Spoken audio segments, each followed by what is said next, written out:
Alô, Brazucas! Elias Costa na área, tudo bem? É o seu canal Brazuca Esporte Clube, você sabe, é aquele canal que fala das histórias do futebol brasileiro e também do carnaval. Então, eu já peço de imediato para você, não está inscrito? Se inscreve no nosso canal. Não curtiu as entrevistas? Vá lá e curta as entrevistas com grandes convidados, grandes histórias. E, claro, espalha para geral, que tem um canal que fala de futebol e de carnaval. Isso mesmo, dentro do mesmo espaço. Programa Preleção na área. Olha, a preleção para lá de especial nesta semana, porque semana decisiva, semana de Taça Libertadores da América, semifinal. Olha, que semifinal, hein? Inter e Fluminense, Palmeiras e Boca, quem serão os finalistas desta edição da Taça Libertadores da América? Esta semana já conversamos com o zagueiro Regis, que jogou no Internacional, jogou no Fluminense, conhece muito bem as duas equipes. Continuamos na defesa, porque o nosso convidado foi zagueiro dos bons, ídolo do Internacional, foi campeão pelo Fluminense, conhece mais do que ninguém Libertadores da América, até porque ele já conquistou 3 vezes a competição. Não é isso mesmo, Fabiano Heller? Tudo bem? Muito obrigado por atender o nosso canal Brazuca Esporte Clube, nosso programa Preleção, para falar de Libertadores da América e dessa grande semifinal, Inter e Fluminense, e no outro lado, Palmeiras e Boca. Tudo bem? Tudo jóia, é um prazer participar com vocês aí, obrigado pelo convite e espero que eu possa contribuir um pouco aí da minha experiência na época que eu jogava futebol, né? Tive as passagens boas pelo Internacional e também tive a passagem pelo Fluminense, foi pouco tempo, foram 6 meses, mas no Fluminense eu fui o melhor zagueiro do Campeonato Carioca, fui campeão carioca, joguei a final da Copa do Brasil, infelizmente perdi, e também fui para a seleção brasileira jogando pelo Fluminense, né? Verdade, verdade. 3 vezes campeão da América, Fabiano Heller. A receita, como é que se ganha uma Libertadores? Mas não tem receita, né? Eu acho que, primeiramente, é montar um grande grupo, um grande time, né? É uma competição muito difícil, né? Muito disputada. Você tem que ter um bom time. Se você não tiver um bom time, um bom grupo, não tem receita para você chegar numa final. Acho que não só de Libertadores, né? Hoje os times são muito competitivos, tem muita estratégia para jogar jogo, tem muita análise fora de campo, né? Acho que naquela época que épocas, né, que eu ganhei Libertadores, não tinha, os times não eram tão estudados, né?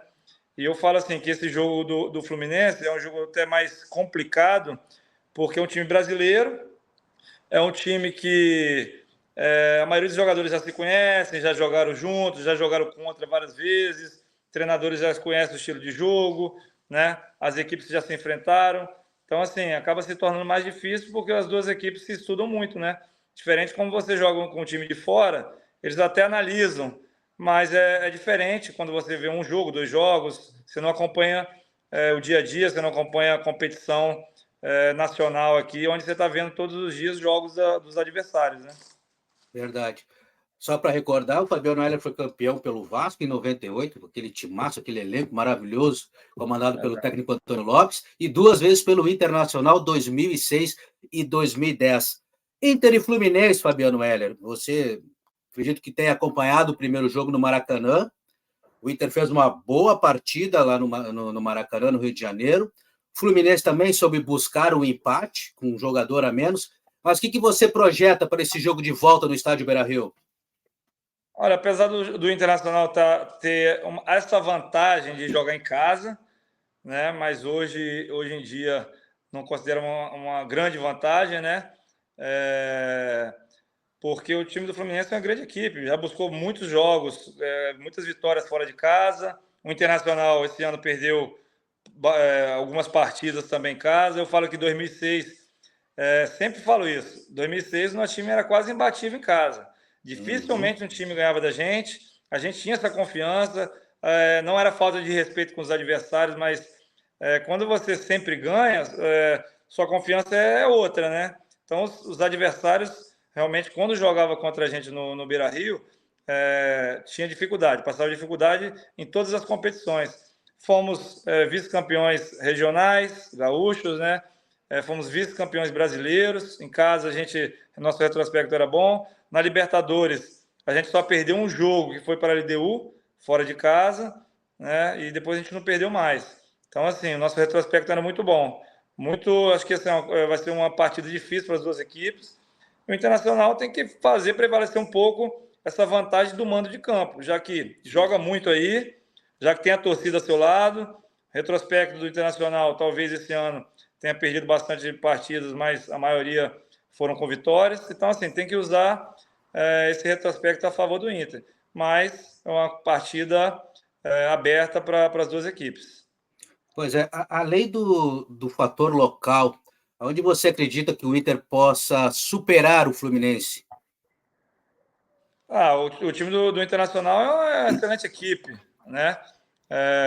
Gosto muito do meio-campo do Internacional, gosto muito do ataque do Internacional, mas eu vejo assim, hoje o setor defensivo é um setor muito importante do time, né? Time que não leva gols ou leva poucos gols está em uma vantagem muito grande. E eu sempre comparo ao nosso time de 2006, Sim. né?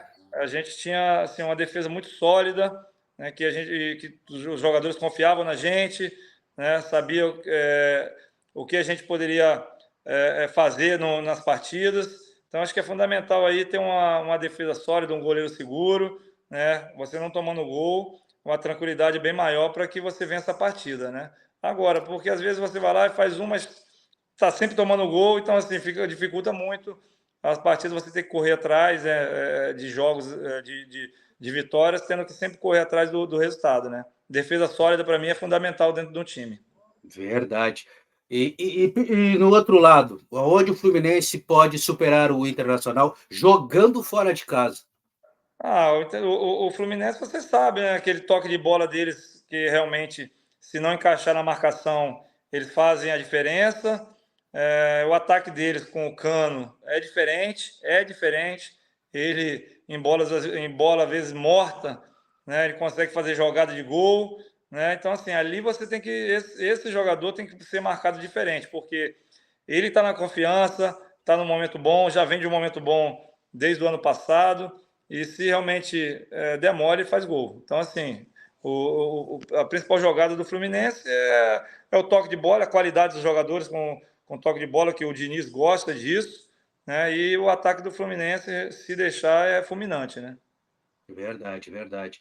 Você falou na questão da defesa, né? Para um time vencedor tem que ter uma defesa, claro, o equilíbrio, né? Mas uma defesa sólida. Até em relação, você até pode me corrigir, você, durante a carreira, você começou como lateral esquerdo, foi volante e depois no Flamengo, se eu não me engano, passou a ser zagueiro. Isso, comparando aí agora com o Fluminense, temos aí o Felipe Melo, né, que é um jogador já com 38 anos, se eu não me engano. Foi meio, acho que até acredito que você tenha jogado com o Felipe Melo. Começou como meia, Joguei com o Felipe volante. Melo. Exatamente. E agora é zagueiro. Como é que foi para você essa transição, assim como do Felipe Melo? Para mim foi uma maravilha, porque na verdade eu não comecei como lateral esquerdo. Eu, na base do Vasco, eu era zagueiro, só que quando eu tive minha primeira oportunidade, eu joguei de lateral esquerdo, o Felipe foi suspenso, né, numa partida, e eu, na próxima partida, era o Curitiba. E o Felipe tinha o reserva imediato dele, eu não estava ainda no profissional. Acho que Antônio Lopes não estava gostando do trabalho, talvez, desse jogador, e resolveu me levar. Eu fui para Curitiba achando que ia para o banco, né? Eu não estava nem treinando no profissional. Chegou lá, o Sim. Antônio Lopes me colocou na partida, joguei, dei passe para gol, ganhamos de 3-1 lá no Couto Pereira, 3 gols de Edmundo. Então, assim, aí quando eu retornei para aquele regenerativo no outro dia, o Antônio Lopes pediu para que eu treinasse de volante. E eu fui lá, fiz meu treino, ele bateu nas minhas costas e falou assim: pode descer que amanhã o pessoal está voltando. Rapaz, e desci, fui viajar para acho que taça Macaé, na época. 5 dias depois, o Antônio Lopes liga para a diretoria e fala assim: ó, manda o Fabiano voltar que ele vai jogar. Achando que ia jogar de novo de lateral. Aí me colocou para jogar de volante, meu amigo. De volante, com um treino que eu fiz na oportunidade que ele me pediu para treinar. treinei de volante e nunca mais saí. Então foram 5 anos praticamente no profissional do Vasco de volante.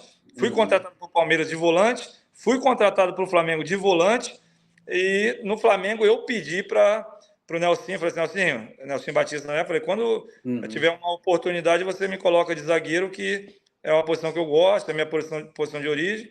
E realmente precisou, numa semifinal de Copa do Brasil de 2003, eu entrei, fui bem, dei conta do recado, fui escolhido um dos melhores em campo, e depois também não retornei mais para a zaga.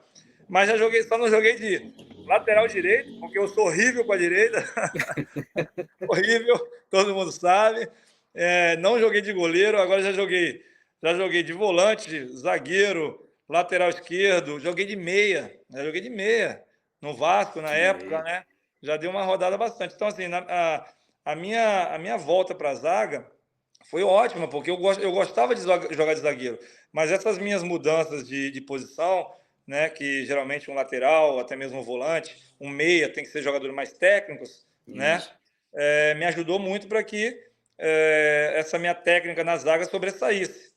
Então, assim, eu fiz uma diferença nessa saída de bola por ter essa passagem nessas posições mais à frente. Eu já era um jogador técnico, né, mas por eu jogar no meio campo, eu acho que a técnica, eu fui aprimorando minha técnica, aí facilitou na zaga, né? De verdade. Eu até te pergunto isso, Fabiano, porque eu vejo, talvez, uma das grandes, na minha visão, logicamente, uma das grandes dificuldades defensivas do Fluminense é aquele lado, por exemplo, tem o Marcelo e o Felipe Melo no mesmo lado, né? Isso até se pega um jogador de velocidade, logicamente, terá muitas dificuldades, né?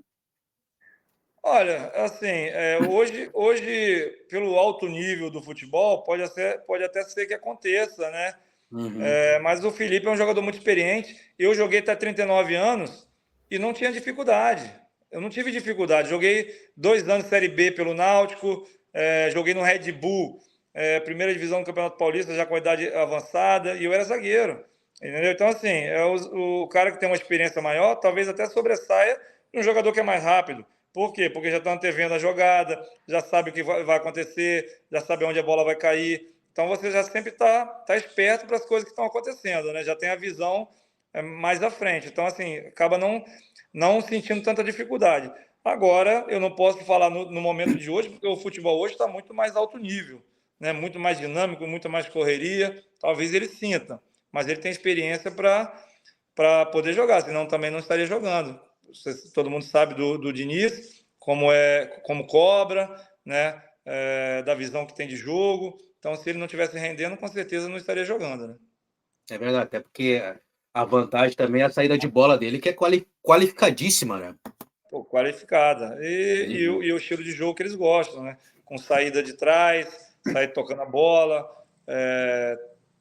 Até erram bastante pela grande confiança de ter que sair jogando, né? Mas, assim, nunca muda uma característica que é a saída de bola, porque aí você até joga, faz o adversário correr mais. Você, com posse de bola, você acaba fazendo o adversário ter um desgaste maior de correr atrás do time adversário, né? Verdade. E até recordando um pouquinho as suas conquistas, mais precisamente no Inter, tanto em 2006 como em 2010. 2006, eu estava começando a carreira em 2006 e tive a oportunidade de conviver com aquele grupo no Beira-Rio, com vocês ali, entrevistando, coisa e tal. E eu senti uma energia positiva muito, muito forte.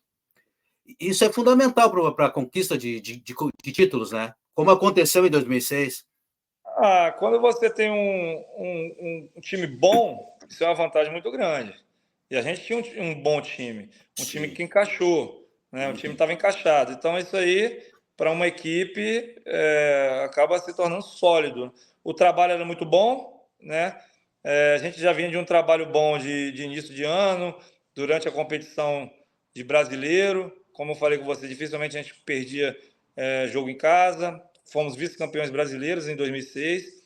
Então, assim, isso ajuda muito na confiança de jogar as partidas. Então, assim, o nosso time era bom. Talvez hoje as pessoas comparam muito com os times de hoje, porque muitos jogadores desses times já são rodados. E o nosso time daquela época era muitos jogadores criados no próprio Internacional, talvez poucos jogadores conhecidos, os jogadores começaram a ficar conhecidos no Internacional, talvez o caso do Helder Granja, o Bolívar, por exemplo, o Edinho, né? O Fabinho já tinha uma rodagem no Flamengo, acho que tinha passado pela Ponte, pelo Japão, mas mesmo assim não tinha um nome tão grande dentro do futebol brasileiro. E o Internacional, pelo retrospecto, pelas conquistas, deu projeção para muita gente. Alex, por exemplo, né, já tinha uma pequena rodagem, mas não era um jogador de referência no grupo. Aí já 2006, grandes contratações, né, já esperava algo diferente do Internacional, né, como o Internacional de hoje. O Internacional de hoje, valores financeiros são grandiosos, de contratações, de salários, então você acaba esperando algo mais desses times que têm grandes contratações. 2006, ninguém dava que o Internacional seria campeão. Tinha um time bom, mas pouco recurso financeiro, poucas grandes contratações de nome, de peso, que eles falam de peso, né? Com jogadores rodados, parte financeira, né? E conseguimos chegar. Mas hoje a cobrança é diferente porque todo mundo sabe os valores que os jogadores recebem, os valores que os jogadores são comprados, o alto investimento que o clube faz de estrutura dentro do clube, né? Então, assim, a responsabilidade aumenta. E depois de 2 títulos, todo mundo cobre que vem o terceiro. Então, a cobrança é maior. Na primeira, nem tanto. Cobravam, mas nem tanto. Mas depois, na segunda já existiu muita cobrança. E na terceira, com certeza, vai ser muito maior. E 2006 e também 2010, para você, quais foram os jogos que foram fundamentais nas campanhas, tanto em 2006 como em 2010? Você falou que o Inter, em 2006, por exemplo, era quase que imbatível no Beira-Rio. Qual foi o jogo fundamental e também em 2010, no qual você fez parte? Acho que 2010, eu acho que foi um principal, Estudiantes. Estudiantes lá, que a gente... ninguém esperava que saísse aquele... A gente corria atrás daquele gol, mas foi quase nos apagares das luzes, né? E lá dentro você sabe que o retrospecto deles era muito grande, muito bom, jogando em casa. Então, eu acho que o jogo ali foi fundamental para que a gente acreditasse mais no segundo título. Agora, em 2006, acho que foram vários jogos. LDU, por exemplo, a gente tinha que reverter um resultado. Quando a gente perdeu, foi o único jogo que a gente perdeu fora de casa, lá na altitude. Saímos ganhando de 1-0, viramos. Não, saímos de 1-0, eles viraram. Isso. E depois disso teve aquela parada, né, da Copa. E a gente foi fazer uma intertemporada lá no Costão do Santinho. Acho que a gente ficou 20 dias, 15 dias, não me lembro. E quando a gente retornou, a gente tinha ganhado a LDU. E a gente atropelou em casa. Né? Eu acho que a semifinal também, né, Libertar. Foi Libertar, porque lá a gente empatou de 0-0. Tivemos dificuldades, porque nos atacaram muito, tiveram chance de sair vitoriosos. No jogo de cá, apesar de eles estarem jogando fora de casa, não abriram mão de jogar, atacaram a gente, contra-atacaram, né? E a gente conseguiu, foi empate no primeiro tempo, no segundo tempo a gente conseguiu, conversando, falando assim, a gente tem que fazer gol, porque vai passando a partida, o nervosismo vai aumentando, a torcida vai cobrando, todo mundo fica tenso, e a gente conseguiu fazer 2 gols, eu acho que até os 23 minutos da segunda etapa, né? Que aí deu uma tranquilidade maior para que a gente dominasse o jogo. Então, esses 2 jogos foram, para mim, os mais importantes. Claro que não poderia deixar de falar da final. Só que na final a gente saiu com uma vantagem muito grande lá de São Paulo, de 2-1. Mesmo assim, abriu uma esperança para eles deles ter feito aquele 1-0. Se tivesse sido 2, dificilmente eles, eu acho que, nos levariam dificuldades como levaram na final, no último jogo da final.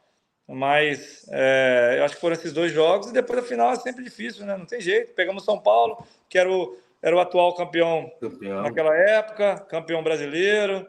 Né? Então, assim, para a gente chegar no final foram esses 2, mas o jogo da final foi um jogo muito difícil. Verdade.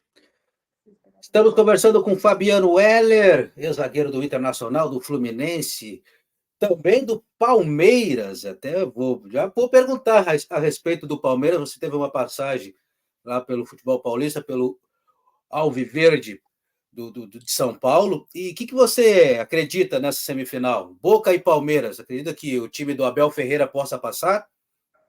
O Palmeiras está voando, né? O Palmeiras está numa excelente fase, já vem numa excelente fase há muito tempo, o time muito organizado, o clube organizado. Eu acho que tudo começa pela organização. O Internacional só começou a ter sucesso depois da organização, né? Veio o Fernando Carvalho, acho que talvez a gente não acompanhava tanto o Internacional, mas depois de 2004, mais ou menos, 2005 começou a organização, aí 2005 já chegou, 2006 já chegamos na final, então tudo vem de uma organização.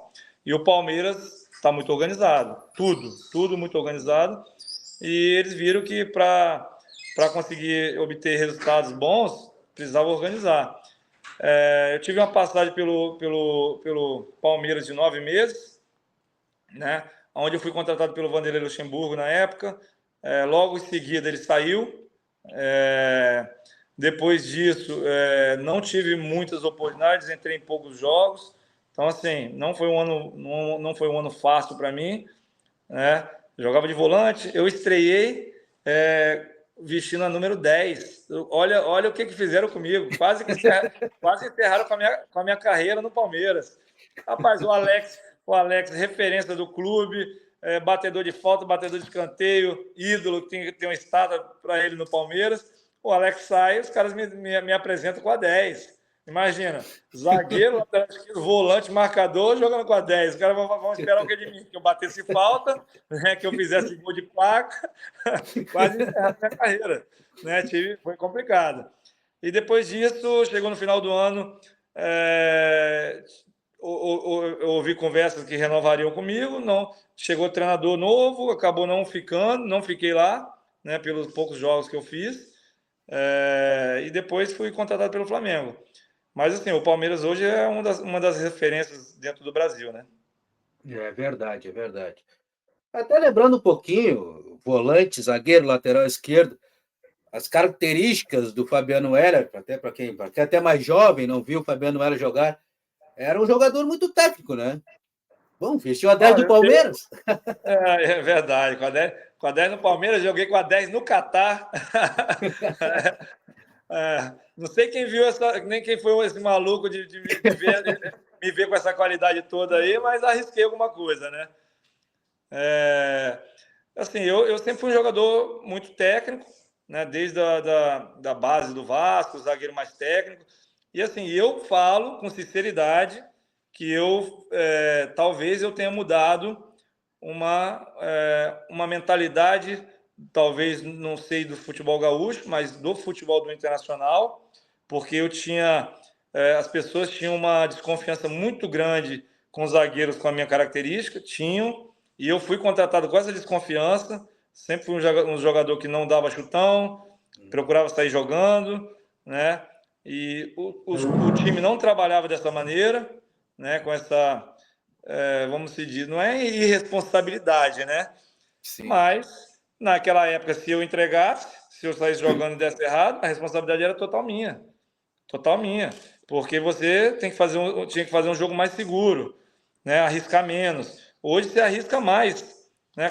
Saída de bola a 2 metros do goleiro, né? E a responsabilidade, se acontecer algo, vai ser talvez do treinador, vai ser o jogador assume a responsabilidade diante da torcida, né? A imprensa pega no pé, mas todo mundo sabe que o time trabalha assim, o treinador trabalha assim, e acaba assumindo um pouco da responsabilidade o treinador também. Então, assim, eu acho que eu mudei um pouco essa mentalidade pessoal, que achava que jogador teria que ser mais viril, mais de chegada, mais de porrada, e eu fui conquistando o time, a torcida, a imprensa, com o meu estilo de jogo, né? Depois disso vieram muitos outros zagueiros técnicos, e eu obtive sucesso sendo campeão brasileiro, campeão da Libertadores, campeão do mundo, jogando dessa mesma maneira. Em 2006 fui eleito o melhor zagueiro do Brasil pelo Internacional, jogando dessa maneira. Então, assim, depois disso, eu acho que abriu um mercado aí para o estilo de jogo principalmente de zagueiro com mais técnica. Você se encaixaria bem, tanto no Inter de hoje como no Fluminense, né? Rapaz, Dois treinadores gostam desse tipo de zagueiro. eu acho que eu me daria bem porque os treinadores gostam. Os Isso. treinadores jogam nesse estilo. Então, seria uma adaptação muito boa para mim. Eu acho que eu ia disputar bem com os zagueiros hoje, hein? Ia ganhar melhor, hein? Meu salário ia ser bom, hein? Meu salário ia ser bom. É verdade. Qual foi seu grande parceiro de zaga? Eu tive dois, né? O Índio e o Bolívar. Índio e Bolívar. O Bolívar, a gente jogou todas as partidas da Libertadores. Depois entrou o Índio, encaixando com 3 zagueiros. Depois o Bolívar saiu. E aí fizemos 2 zagueiros novamente com o Internacional. E a gente foi campeão do mundo jogando com 2 zagueiros. Então eu não posso descartar nunca esses dois parceiros de zaga, né? Que a gente encaixou muito bem nas competições. É verdade. E Fabiano, cada um tinha a sua característica, né? Sim.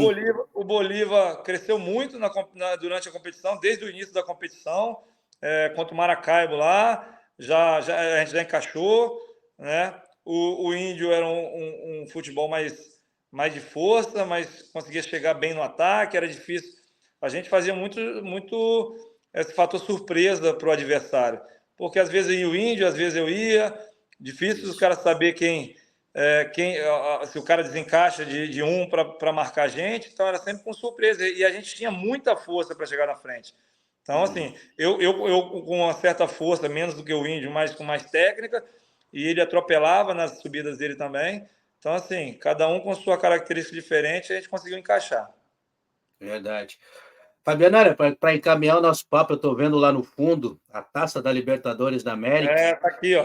E do Mundial também, ó. E Tem do umas Mundial bebidinhas. também. Agora tem umas bebidinhas que eu posso beber um negocinho agora, né? Mas tá lá, ó. É, Medalha, troféu de campeão do mundo, da Libertadores. da Libertadores, é Tem que verdade. guardar, não tem jeito, né? Verdade, São verdade. títulos que ficaram para a história, marcado na história do clube, na minha história também. Então eu tive que fazer uma réplica quase original, é o mesmo tamanho, o mesmo peso, um negócio bacana para ficar Pô, que legal. na memória, na história, né? Que legal. E está na história mesmo da competição e do internacional. Para encaminhar o nosso papo, campeão da Libertadores, assim, no pique. Jogo duro, não tem favorito. E eu te falei, o Internacional tem que fazer prevalecer o mando de campo, mas tem um bom retrospecto em casa.